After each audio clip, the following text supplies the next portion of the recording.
Përshëndetje, shenja e Luanit. Sot do të interpretojmë kartat për javën 12 me 18 janar 2026. Pas lutjes dhe meditimit, kartat i ndavan 4 sfera jetësore, të cilat janë gjendja juaj, familja, dashuria, puna dhe një prizëm orakull. Në gjendjen tuaj kemi kalorësinë e shpatave, 8 monedat, karroca dhe hierofanti. Atëherë, gjendja personale. Duket se në këtë javë ju hyni me një energji shumë dinamike mendore. Kalorësi i shpatave tregon se jeni gati të zgjidhni një çështje, të komunikoni drejt për së drejti ose të merrni një vendim që ka kohë që ju rëndon mendjen. 8 monedat ju paraqet të fokusuar në rritje, përmirësim dhe mësim të vazhdueshëm. Jeni të përkushtuar të bëheni më të mirë në çdo aspekt. Karroca tregon se keni forcën për të kaluar pengesa dhe se suksesi është i mundur, për aq kohë sa nuk i lejoni mendjen të devijojë nga rruga. Hierofanti nënkupton ndikime të forta nga normat sociale, familjare, fetare ose morale, ku ndiheni të detyruar të përmbaheni rregullave, detyrimeve ose një mënyre të duhur të menduarit apo të vepruarit. Gjë që kufizon lirinë për të ndjekur ndjenjat. Kjo krijon një konflikt të brendshëm midis dëshirës personale dhe pritshmërive të jashtme. Familja. Në familje kemi faqen e shpatave, kulla, asi i kupave dhe budallai. Kjo sferë mund të jetë më sfiduese këtë javë, pra familja. Faqa e shpatave tregon tensione, dyshime, përgjime ose dikë që vëzhgon ose ndërhyn me fjalë. Kulla tregon një ndryshim të papritur ose një rrëzim të një strukture familjare.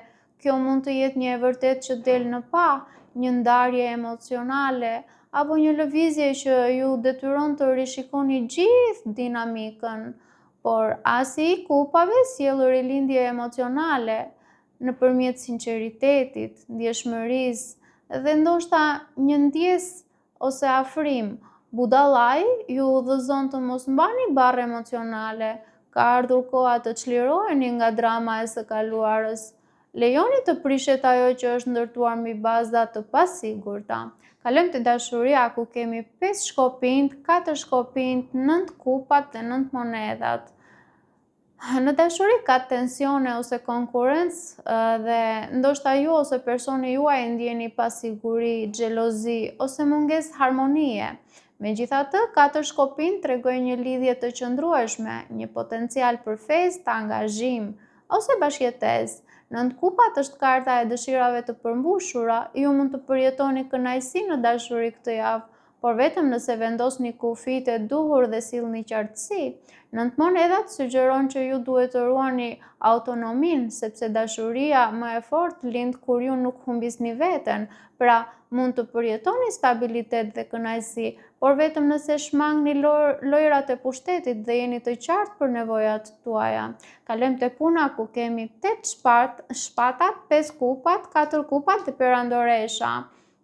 Në këtë fushë ndiheni të bllokuar psikologjikisht. 8 shpata tregon një ndjenjë se nuk keni zgjedhje, por kjo është vetëm një iluzion i frikës.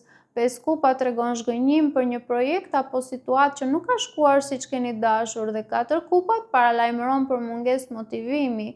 Ju mund të ndjeni emocionalisht bosh, por ndoshta nuk po shihni një mundësi të re që po afrohet. Perandoresha ju kujton se potenciali juaj është i madh.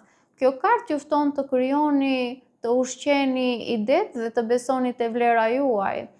Kalojmë te prizëm orakull, ku kemi ëmbëlsi, sweetness. Unë do të thoja që Zoti ju kujton mos të lejoni që ashpërsia e situatave t'ju ngurtësojë shpirtin. Kartat këshillojnë të përballni gjithçka me ëmbëlsi, butësi dhe dhemshuri. Edhe kur jeta s'është e lehtë dhe të lejoni shpërbërjen e asaj që nuk ju shërben më. Paçim!